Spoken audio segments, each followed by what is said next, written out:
Okay, it looks like most of the folks have entered. I'd like to welcome you all to our webinar today to discuss consent-based siting and maintaining the nation's current fleet and deploying advanced reactors is crucial in achieving the U.S. Department of Energy's ambitious goal of a 50% reduction in carbon emissions by the end of the decade and 100% clean energy by 2035. However, to meet those goals, progress needs to be made on the management of spent nuclear fuel. Inaction on this issue has already cost taxpayers more than $9 billion in settlements and judgments. The DOE committed to a consent-based siting approach to siting spent nuclear fuel management facilities and has recently released a funding opportunity to help move this issue forward. Joining me today to discuss this issue is Dr. Katie Huff, the Department of Energy Assistant Secretary for Nuclear Energy, and Dr. Jessica Lovering, the Executive Director of the Good Energy Collective. To get us started, I would like to invite Dr. Huff to discuss and present information about the DOE's funding opportunity. Dr. Huff.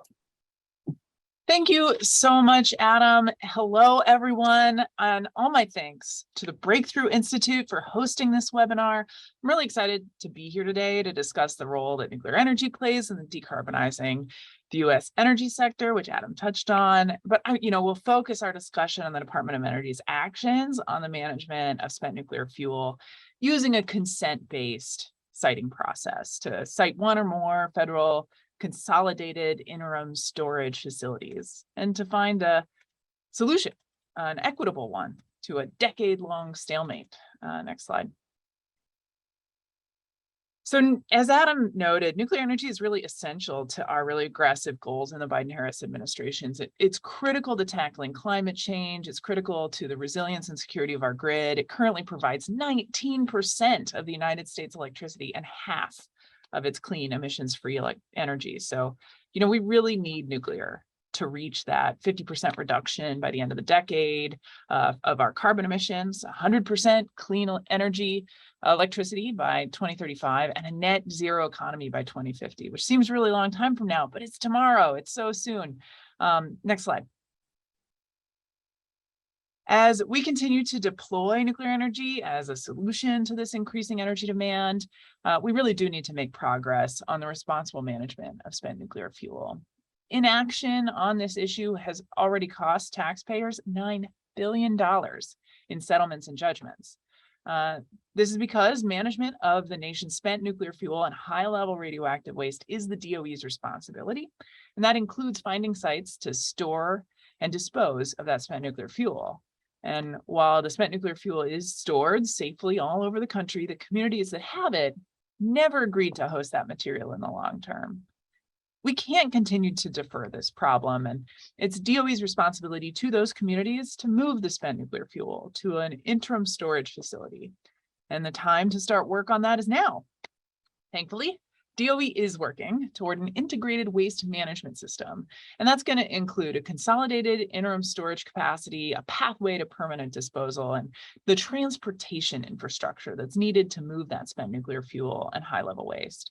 We will need to identify willing and informed host communities who will want to be partners in this mission. We're looking forward to bringing this opportunity to the forefront and charting the path forward. We're really committed to using a consent-based process. Next slide. Consistent with U.S. congressional direction and funding, the department is not actively pursuing a repository site right now. But we expect to permanently dispose of spent nuclear fuel and high-level radioactive waste within a geologic repository eventually. To that end, we are conducting generic research and development for this geologic disposal. And this includes investigating various geologies and increasing confidence in the robustness of generic disposal design concepts.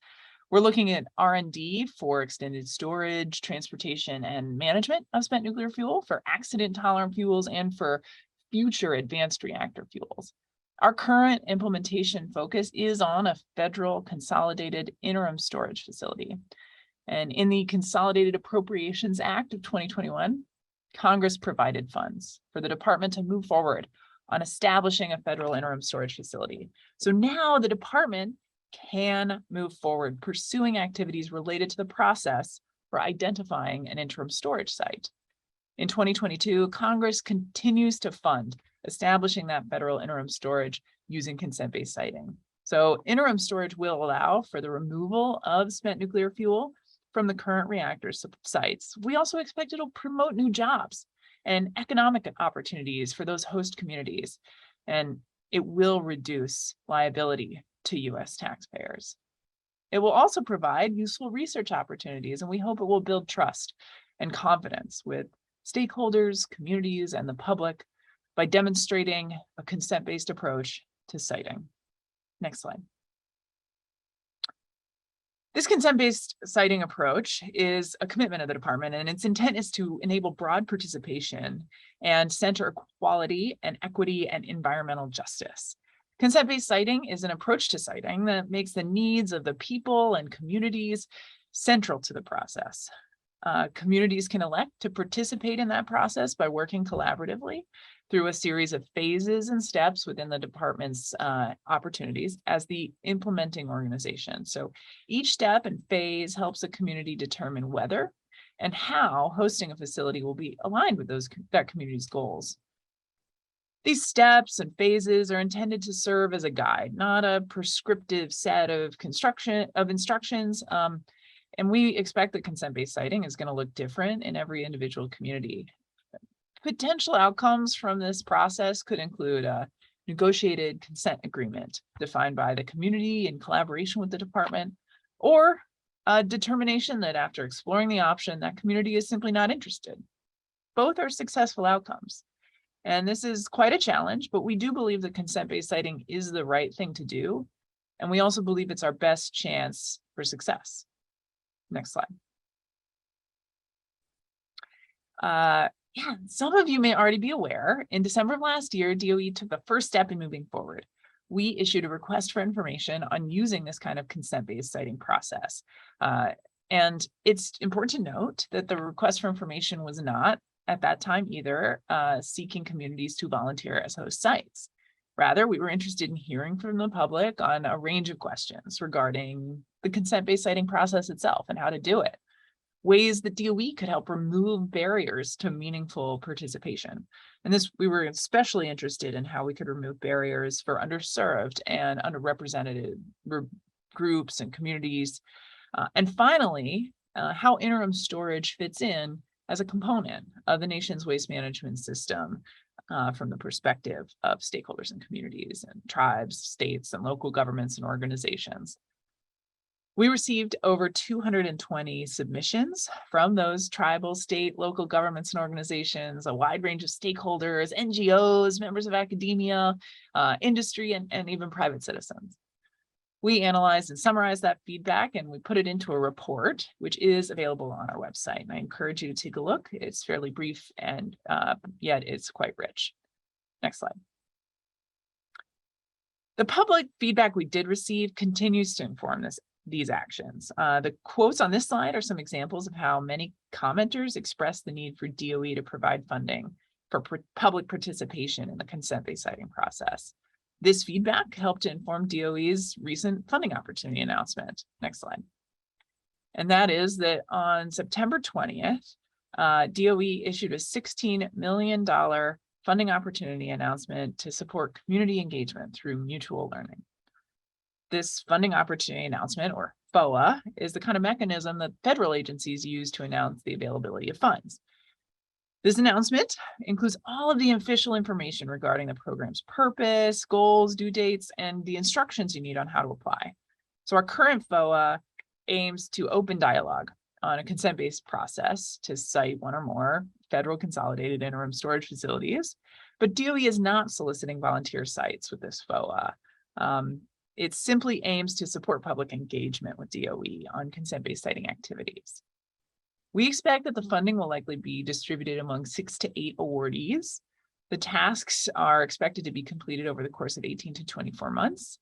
And eligible entities are intentionally quite broad and inclusive. It should include, potentially academic institutions, non-governmental organizations, tribal entities, state entities, municipalities, community colleges, regional planning organizations, and anyone else you can think of.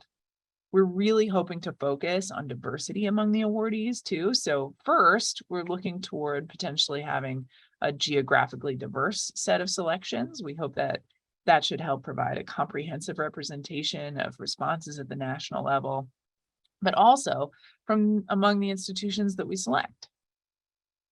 The funding will ideally foster the development of innovative community ideas and feedback specific to citing these facilities, one or more interim storage facilities.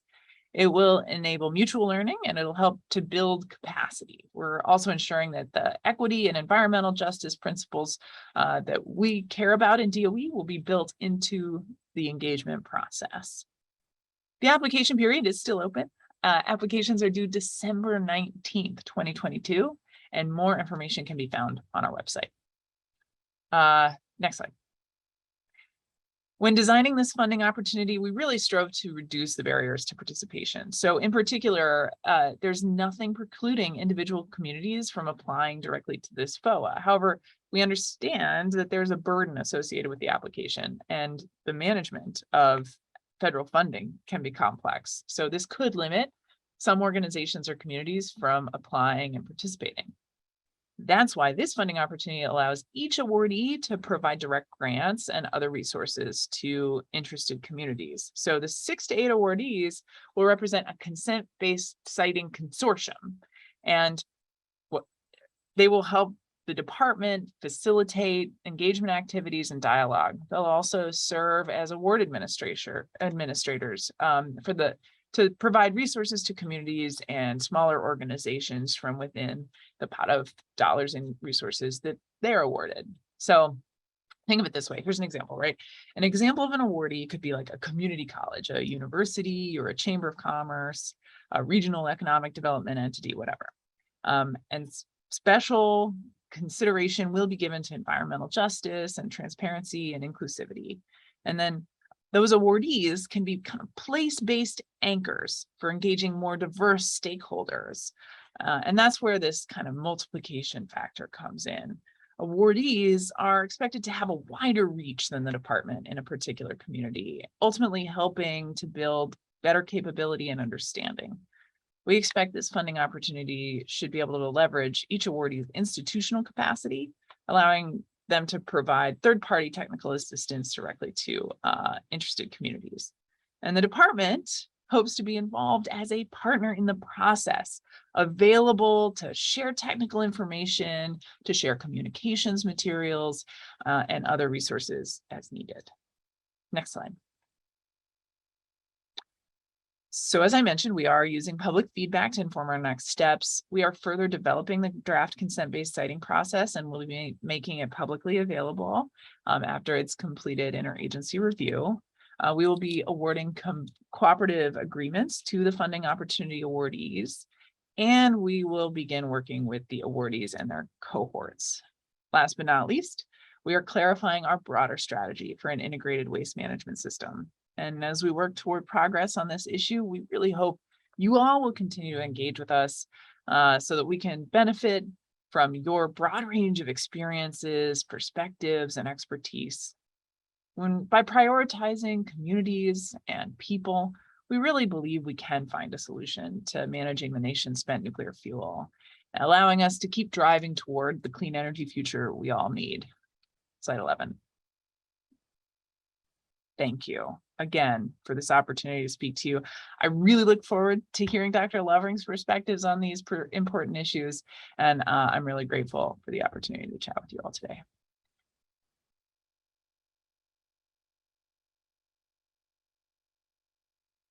Thank you, Dr. Huff. I really appreciate the detailed overview of the DOE's current FOA. Now I'd like to ask Dr. Lovering to join the discussion as we go over some of the important topics or common questions that we might receive. First, Dr. Lovering, Why is moving forward with an interim storage facility important to nuclear energy in the US? And to make sure we cover the first question that often comes up, is an interim storage facility needed because spent fuel isn't stored safely where it currently is located? Yeah, so the primary reason that we need to make progress on spent fuel storage is really comes down to regaining trust with the public around nuclear energy. I think Katie said it perfectly, but the spent fuel is safe where it is.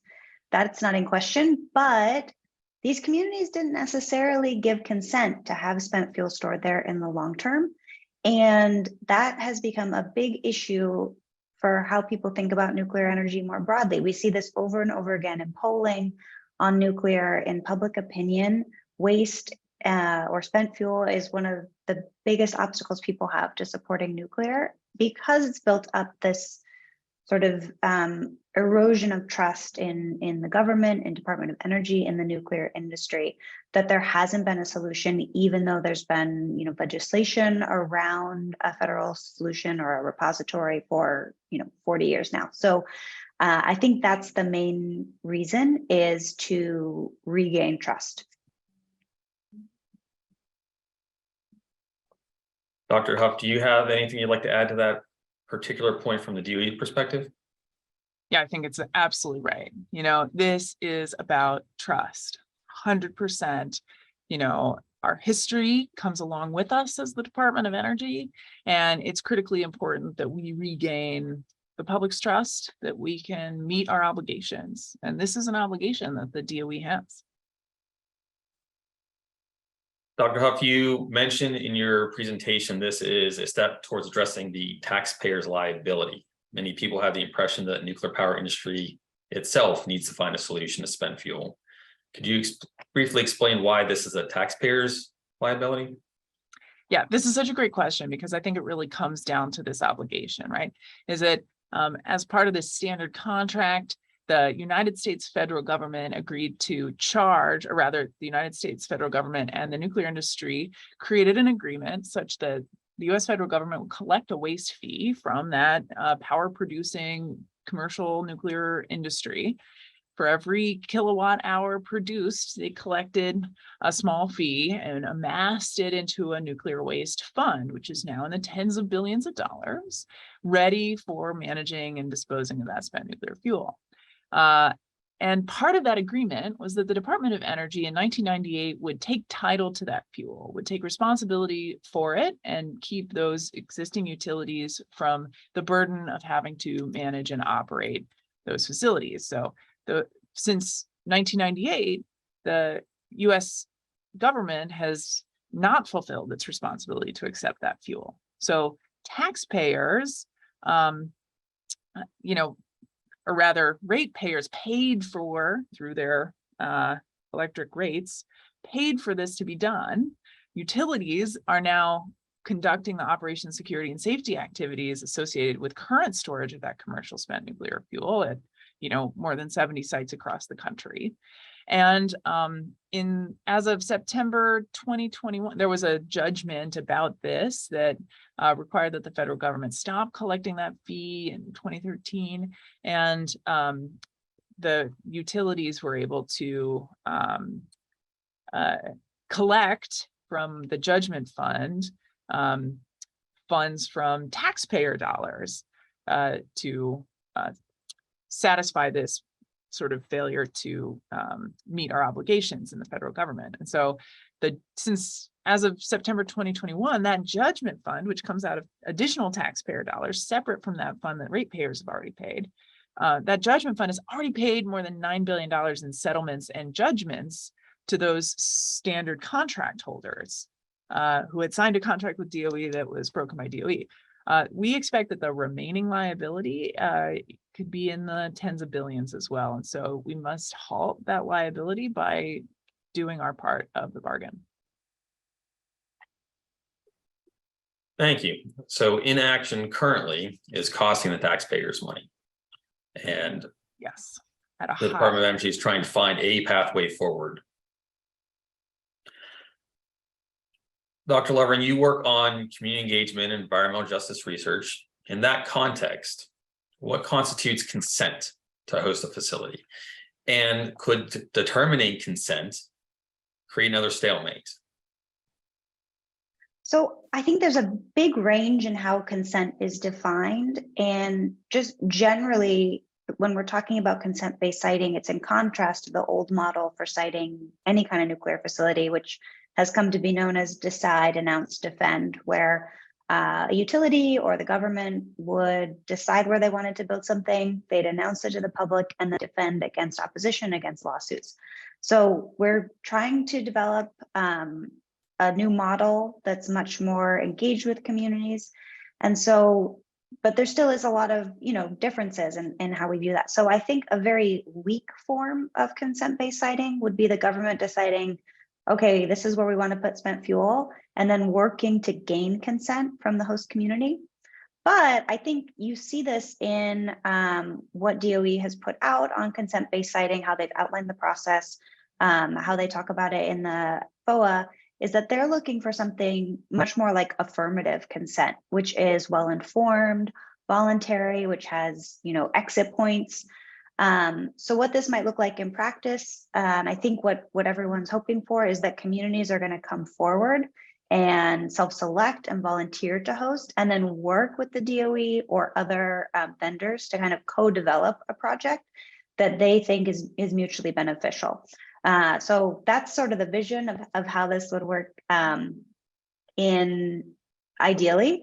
And I think DOE is putting resources into helping communities build capacity to reach that goal. With your question around, could consent create another stalemate? I think the lack of consent has really got us into the stalemate that we are on a permanent repository. And so I think it's time to try something different. I think the goal is that if you have not just consent, but really strong community support and community buy-in, it could actually make the process go faster because the community wants to see those jobs come. They want to see those, tax revenue and things come to their community. So they're looking to help get the process moving. And they also, they want the environmental impact statement done right and things like that. So if they're more involved from the beginning, I think it could be a better process and actually go faster than the old model.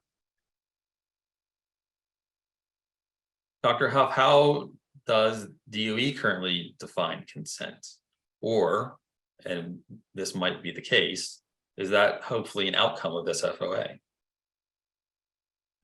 Yeah, I think you put your finger right on it. We learned a lot about how we define consent in the context of the RFI, right? We got a lot of responses that helped us to sort of formulate a developed answer around, how we expect consent to look, but the formulation of these consortia should help us really enrich that definition. From my perspective, I think, and this is just my personal perspective, and until we get a sort of broader set of engagements across these consortia, we're going to be individuals with our own perspectives.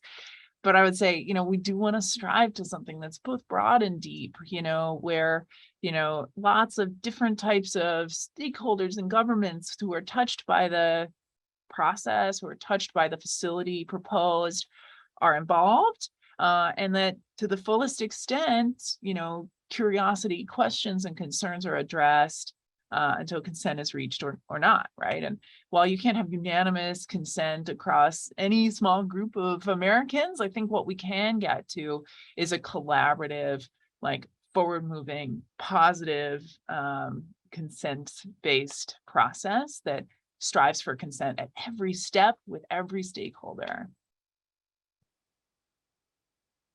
I guess one question that I often hear on this very topic, and this is probably something that will be an outcome as well, not an input, but what happens if you have consent very broadly at the local level, which is usually where people focus their attention for consent, but not at the state level.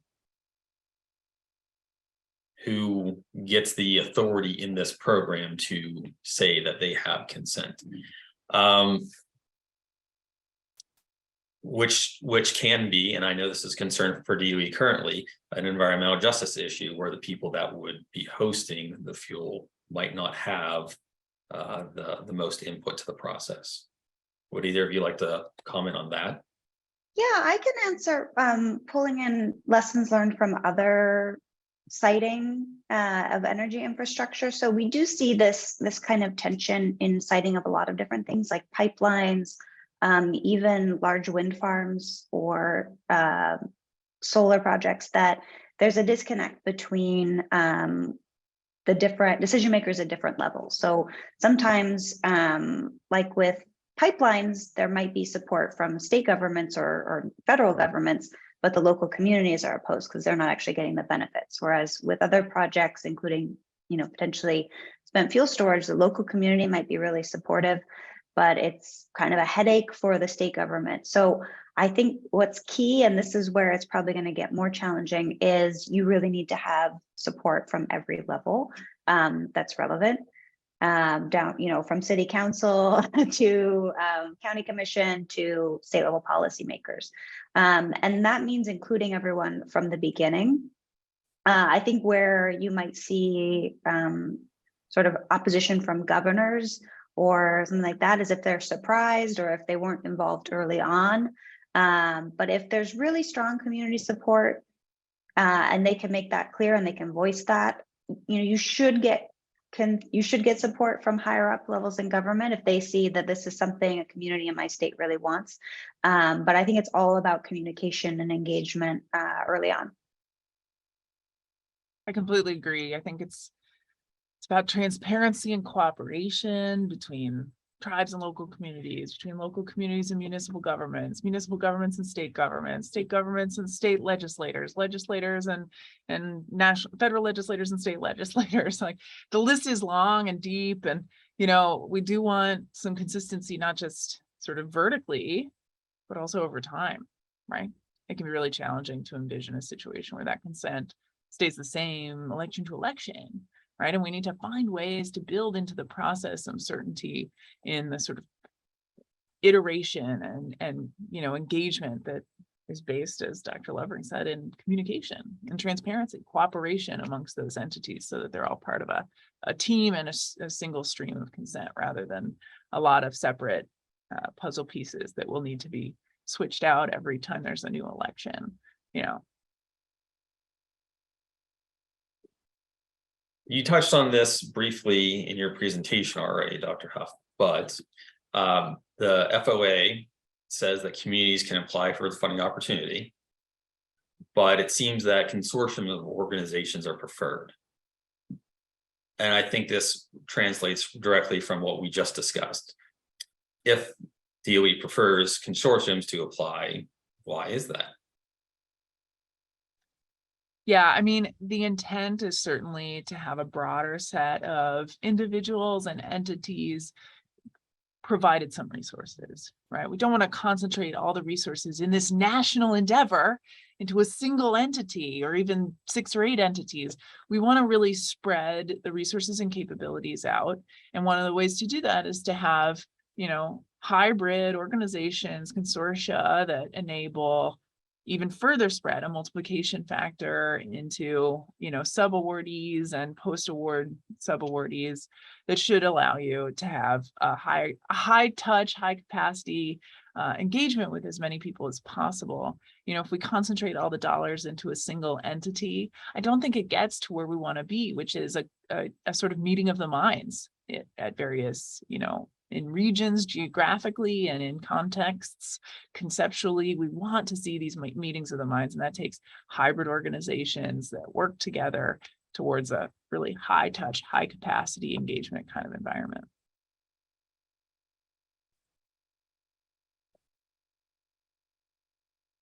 So, Dr. Lovering, you work on community engagement directly.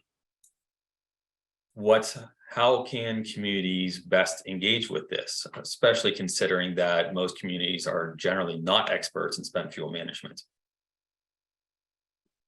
Yeah, I think, we've already seen a lot of interest from communities just in learning more about this process. And I think it's really apt that the FOA focuses on capacity building, because that's definitely what's needed. We need more resources going towards understanding the questions and concerns that communities have, and how to develop a process that's really just and equitable.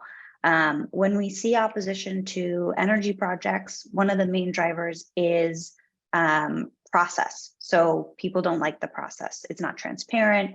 They don't think it's fair. And so I think getting the process right for consent-based siting of interim spent fuel storage is really going to be key. And if, you know, my point about affirmative consent is that it really needs to be well informed. So helping to develop resources now to build up understanding, to help inform these communities would go a long way to getting us there, to true affirmative consent. But the first step is, you know, understanding what communities know, what communities don't know. I think you'd be surprised how communities are following this issue, particularly in the West, and the concerns they have about nuclear waste. So I think, you know, this is a good step in the right direction. Dr. Huff, will DOE reduce the barriers for communities that are generally not experts in spent fuel management by making the program more approachable by providing DOE staff technical support or assistance? Yeah, so, you know, this FOA is designed as a cooperative agreement in large part so that DOE can do that, so we can provide resources and, you know, connect communities, applicants, and stakeholders in the regions with national laboratory resources that are our source of some of the most trusted science in the world. You know, we really have a commitment here to make sure that these cooperative agreements are cooperative, that information learned by those consortia come back to DOE and is incorporated into our process, and vice versa, that our process and our resources can contribute to those consortia. Could you say a little bit more about how DOE plans to interact with, actually facilitate the interaction with awardees as a partner? Yeah, I mean, it's really, really gonna depend on whom. But I will say, as we think about organizing and leading and maintaining really inclusive community and stakeholder engagement processes, we are gonna try to incorporate, like the funding opportunity itself identifies tasks for the consortium to help us do those things, to do the organization and leading and maintaining, to map public values, interests, and goals and needs, and to develop outcomes and strategies that help us to identify ways in which we can interact. But I think it's, you know, it's going to be largely through program management at DOE, like a standard cooperative agreement would be. There's, you know, points of contact within our spent nuclear fuel office that'll be the sort of key points for those consortia. And we fully expect that these engagements will include workshops and collaborative agreements between the national laboratories and parts of those consortia, things like that. I think we really look at a sort of, we expect there to be many facets and many ways in which we do this. We expect, no doubt, that there will be the need to curate information and share it with those communities, or to pull from existing information. Like there's a database called Curie that years ago we funded at the Oak Ridge National Laboratory that is an excellent resource for communities to understand what isotopes are in the spent nuclear fuel today and where they are. And no, the average citizen doesn't know that exists, but DOE knows it exists and the national laboratories knows it exists. And this is the kind of tool that we could help consortia leverage in their communications with communities and their engagements and assessments of their own interest or lack of interest in spent nuclear fuel management. Thanks. Dr. Lovering, some have questioned if compensating communities for hosting storage is essentially forcing it upon them, if they can really consent, if they, for instance, need the revenue. How can you respond to that? Yeah, this is something that we hear a lot from, you know, from anti-nuclear folks, of course, but from environmental justice orgs. And I think it's a valid concern about whether, you know, paying someone to take waste, when you phrase it like that, it sounds like, you know, you're bribing the communities, you're kind of dumping it in poor communities, and that's not what anyone wants. So I think it's a valid concern, and here's how I think we should be talking about it and how we should be framing this issue, is that storing spent fuel for an interim facility is a business, and it's a business opportunity, and it's an economic development opportunity. So what I've been thinking about these last few weeks is how having an interim spent fuel site is kind of like bringing a new business to your community. And the example I've been coming to is in the last few years, we saw a lot of cities around the US competing to host Amazon's new headquarters. And, you know, communities wanted it because it would bring a lot of jobs, it would bring a lot of revenue. But of course, there were also risks. You know, it might increase traffic, it might lead to housing shortages. And so communities were weighing the benefits and risks. And I think communities should really be thinking about hosting interim storage facility in a similar way. There's going to be a lot of benefits. You want to make sure it's worth it for you. And there's also going to be risks. And you know, we know from what studies that have been done on spent fuel, the risks are quite low, but the community really needs to believe that and understand that. But for a lot of communities, the benefits are going to far outweigh the potential risks. And so for them, it's, you know, it's bringing a new business to their community, bringing jobs. And so I think thinking about it like that is, you know, diversifying their economy, a business opportunity, and not so much about, okay, we need to find a community that's willing to take this waste and we'll pay them for it. You know, I think that framing, you can understand how that's really not appealing to communities, but thinking about it more as a business, which it is.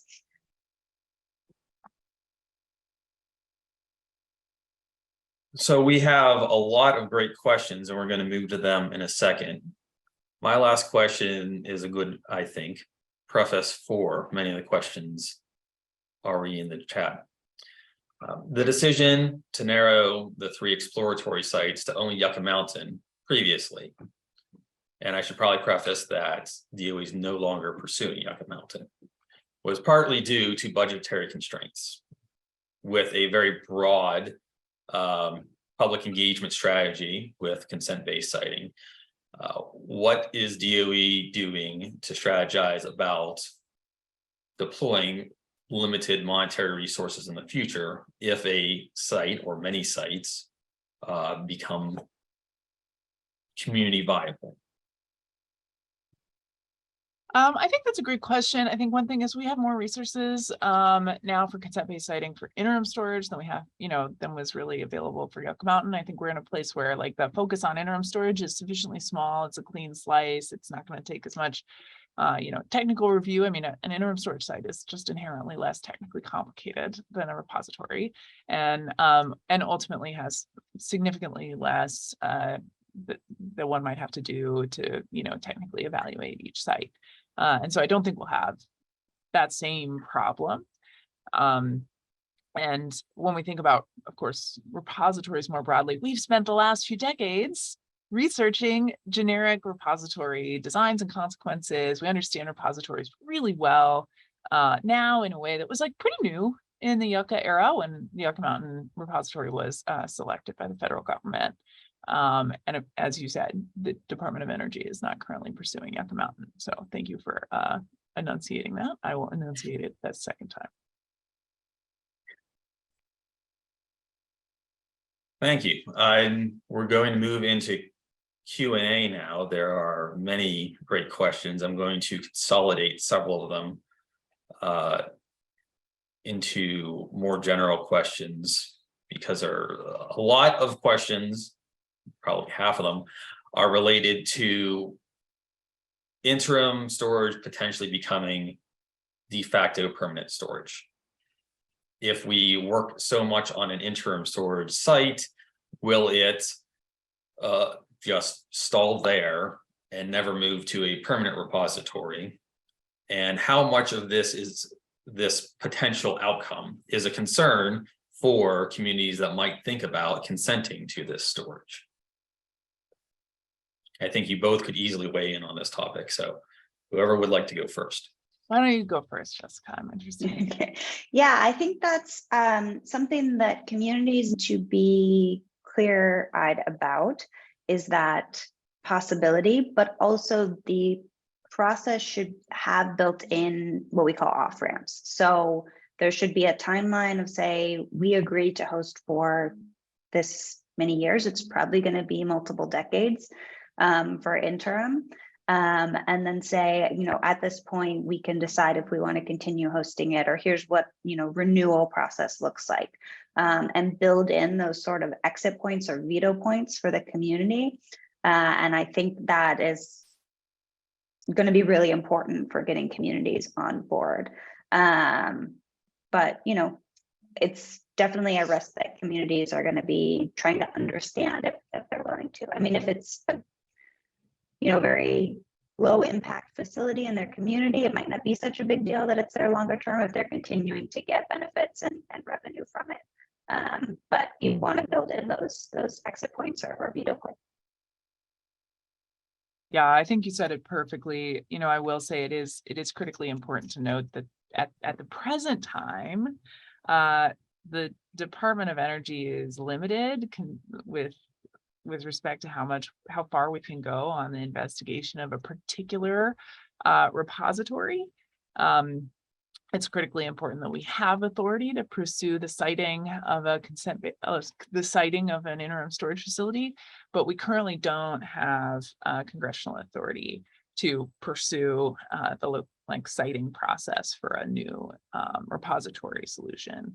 And so it would require some change to the Nuclear Waste Policy Act to enable that. And so everything that Jessica said is exactly right with respect to sort of what we would say to a community in terms of making sure that there's a need for off-ramps for those communities to work together with the federal government on an agreement that would bound their commitment without a repository. But it is also the case that there's only so much that we can do, because right now we are not pursuing in parallel a disposal program.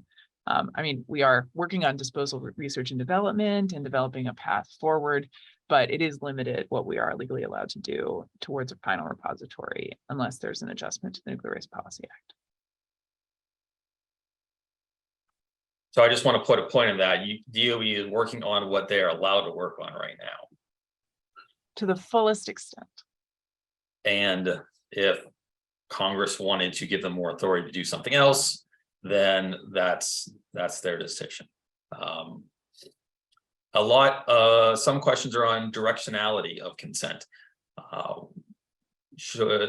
Is DOE engaging with any specific state governor, for instance, on consent for citing, or is the community bottom-up approach the proper direction to operate? You could probably discuss this either way, that one is more important than the other, considering Nevada's opposition to Yucca Mountain, for instance, at least prior with whatever disclaimer I need to make there, or whether it should be a community that says we would like to be the site for this and then build up from the bottom. Could either of you, we'll start with Dr. Levering this time, talk about which direction, if any, is the appropriate direction? Well, I'll let Dr. Huff respond on who DOE is engaging with, but I think that the big point I've taken away from a lot of their other communication is they're not engaging with communities and they're not taking volunteers right now for communities.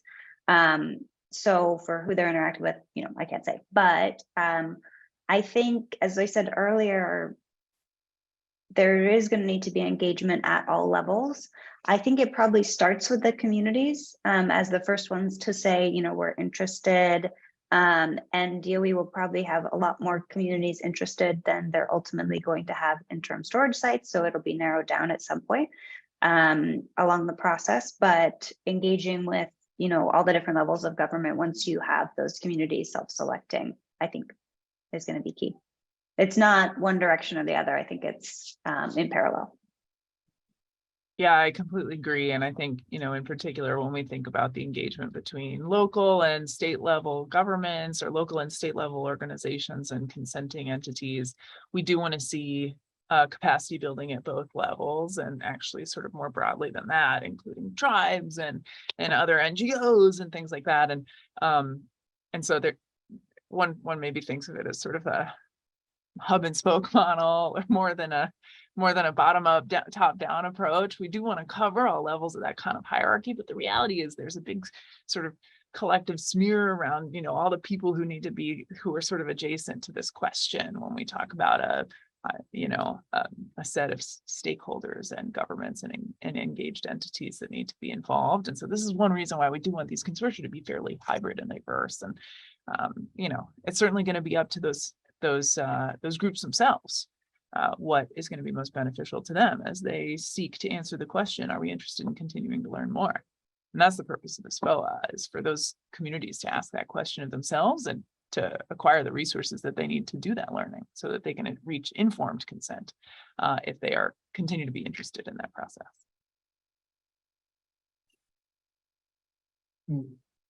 Here's a question about legality. If this is all for nothing for a community, to what extent do you see consent-based agreements for interim waste facilities being legally enforceable? For example, would a community benefits agreement ultimately be at the center of consent-based siting? I'm a nuclear engineer and Okay. not a lawyer. If this is out of your realm, then well, we can let me finish. I will say, while I'm a nuclear engineer, not a lawyer, I will say that the intent certainly is that the government should fulfill its agreements. And this is part of the development and building of trust. And I think it is a new government that is working hard to fulfill the agreements that we make. And if an agreement were made between a community and the government, it's certainly the case that the government would seek to uphold that agreement. I mean, there's no question about that. And so the legality is the fullest intent of the federal government is to support those agreements if we were to make them. Now, the sort of question about, I forget exactly how you phrase this question in terms of like legality, but that doesn't quite answer it, does it? There was some other part to this question. Would a community benefits agreement ultimately be at the center of a consent-based siting? I think eventually it's likely that this would probably be the case. Yeah. But I think your main theme, please correct me if I'm misspeaking. Your main theme is that the goal of this FOA is to build understanding and a knowledge base, right? And so it isn't necessarily to answer that specific question. Right.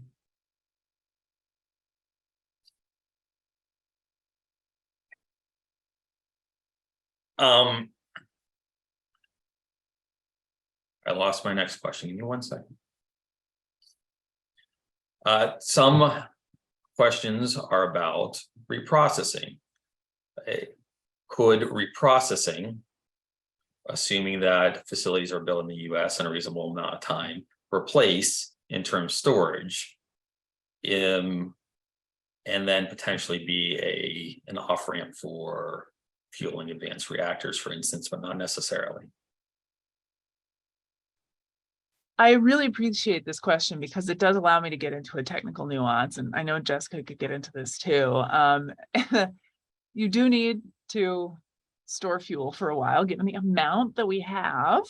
There's no question that regardless of whether our intent is to ultimately dispose of that material, and all of it goes in once through fuel cycle to the repository, or if some of it would be recycled and put back into a reactor, regardless of which pathway one were to take, you would still need interim storage because it will take a while to set up. If were anyone to decide to set up a reprocessing facility commercially for the United States, regardless of its scale, it would take long enough that we certainly need an interim storage facility in the interim.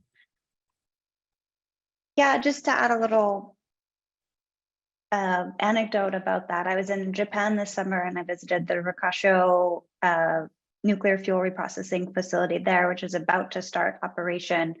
And something that I took away from that was striking to me is, it took a long time to build this facility in Japan, longer than it needed to, but it, even in the best circumstances, it would take a while to build. And with the amount of spent fuel that Japan already has on hand, it would take over 20 years to reprocess all of it. So they need to be moving it into an interim site. And as Katie said, we need to put it somewhere in the meantime, even if we are moving forward on reprocessing. So we have two very different questions about why this is the best path forward. Permitting reform proposals in Congress would potentially give FERC, for instance, more authority over citing electric transmission lines. Even though spent nuclear fuel is a very different problem than citing a new transmission line, why not pursue a solution from Congress that would do something similar, where Congress would give authority to DOE to then just do the permitting for something, as opposed to building from consent up. And then the converse is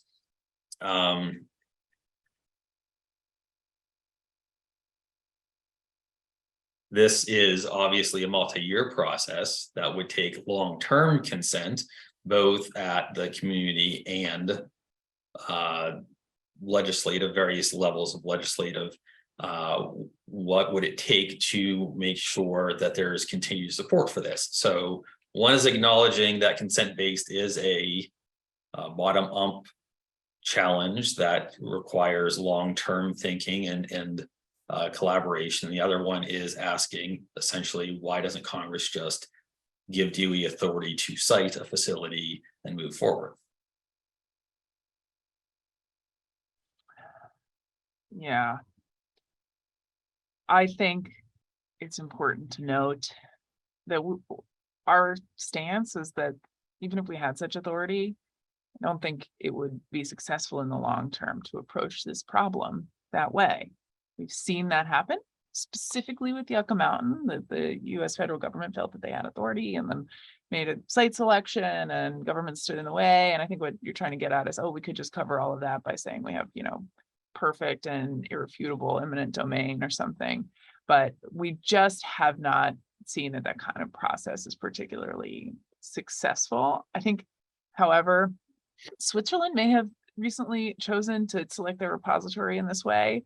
Is it Switzerland? Someone will correct me when I'm wrong, but and this maybe could work for a country that size with their particular form of government. It will not work in the United States, and we've shown ourselves that that's the case.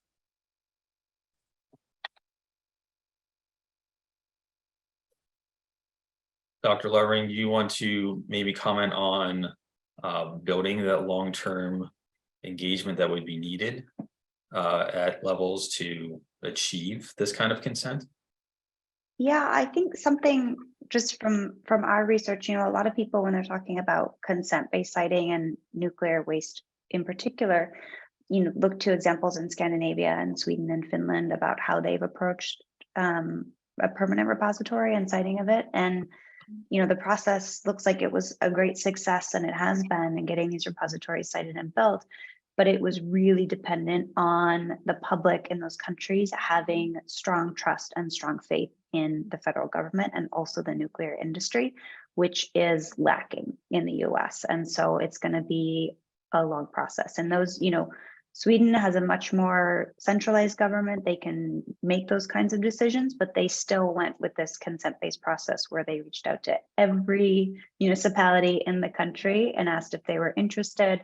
They took, volunteers. It would have been very possible for them to just pick a place and build it with how their, regulatory structure is set up, but they recognized that that was not the way to go. So I think that's an important lesson to learn, but also they benefited from that strong trust in the federal government, which is going to take a while to build in the US. And I think, this capacity building funding is, again, I'm going to keep saying a great step in the right direction.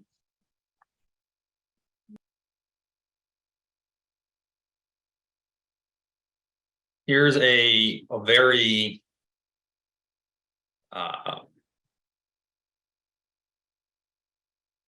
where's a good place to start the conversation with someone's community? What questions does the DOE need answered from the public for this FOA? And I'm also going to, they ask specifically, what is the DOE trying to learn, but also what would they need to answer to apply if they chose to? And are there resources for students to get involved in this process? I will say there is one, there's a few things. So I think the first question is, what do you need? What do we need? Like a community in these consortia should be asking themselves, what would reduce our barrier to more knowledge, to more information? Who needs to know what in our community, in our state, in our, collective NGO community or whatever? They need to be asking themselves, what do we need? What do we need to know? How do we need to learn it? And what barriers could be reduced to give us access to that information? So that's the key question, right? What's needed to get us to the informed part of what could potentially be an informed consent?